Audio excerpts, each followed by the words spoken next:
How does staff entertaining work? What is allowable and what is not?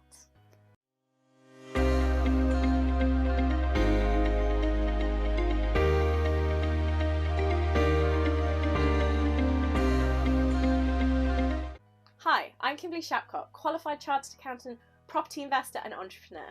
Let's sit down and have a chat. Do you have any staff in your business? Now, you might say no. Well, actually, as a director, as an officer of the company, you're potentially a member of the team. Therefore, there's potentially at least the directors in the business, and you can do some entertaining of yourself and if you do have any employees. Now, what are the rules when we talk about staff entertaining? Let's have a look today. There are a few rules on what classifies as staff entertaining, and some of these mean that it's completely allowable for tax and you'll get corporation tax relief on it, and then if it goes over certain things, then it is not allowable for tax and the individuals and the company will get taxed on these expenses. So it's quite important to be getting this right.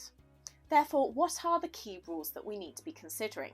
Well, the first one is that it's an annual event, so it's happening on a regular basis, which is why we tend to hear about Christmas parties. So we're looking at Christmas parties, we're looking at summer events, you may have a Valentine's event or an anniversary for your business that you follow each year. So the first year is not obviously going to be an annual event, but the intention is that this is going to be an annual event that you follow through each year for you and your team. It does need to be open to all employees. So if there is you and some employees, you need to invite everyone and it can't just be for yourselves. Also, it needs to be less than £150 per head.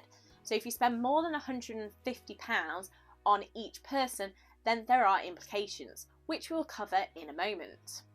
The rules don't actually stipulate how many events this allowance is for. So it could be multiple events in a year. So you could have maybe something that you do every quarter every year, or you could just have something you do 6 monthly each year.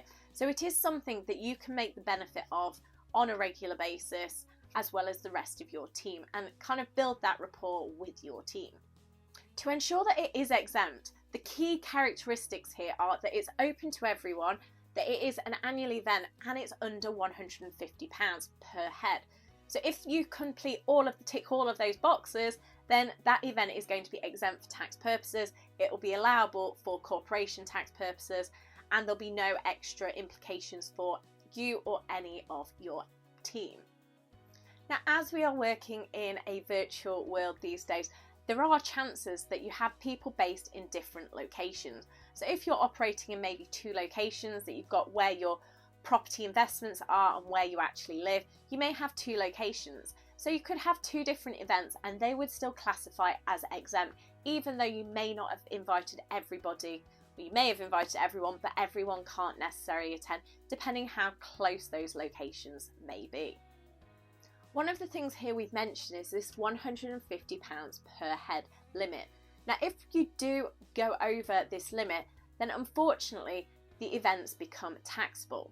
Now, you may be able to separate off certain events. So if there's maybe one event that you've had that takes you up to £100 per head, then that's separately identifiable, you can claim that as your exempt event, but then maybe another one is another £100 and that would take you over the £150 limit. So that second event would not therefore be allowable under these exemptions, and there would be the extra implications. Now, the extra implications are that there is national insurance that is payable. And the national insurance we're talking about is where it comes under as a benefit. So each of your employees is going to have a benefit in kind, and there is going to be tax and national insurance on that benefit. And then the company itself is going to be paying Class 1A national insurance. So that means there is going to be extra costs, as well as the costs of the event, to host that event. Now, it may be you're happy with those extra expenses, and that's not a problem. All of those expenses will be allowable for corporation tax. However, there is additional tax costs that you will have to be paying. It may be you don't want to incur those extra costs, so the key number here is just sticking with that £150 so that you're not spending more than that per person on your staff events.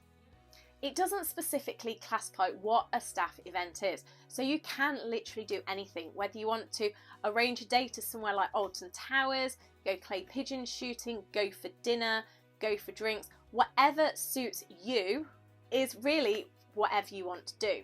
So this is why it just needs to be an annual event, whether it be an annual team building day, whether it be an annual dinner, whatever suits you, your personality, your business. That is what you can go and do and have some fun together as a team while doing it.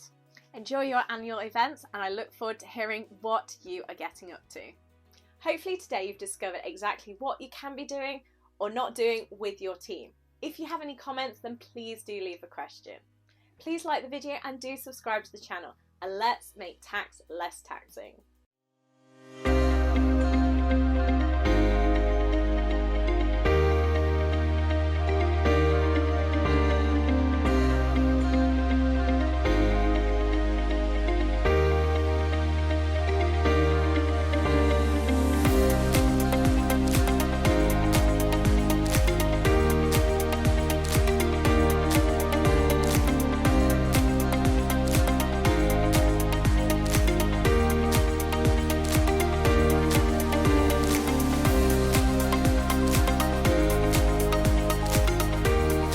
Let's make tax less taxing.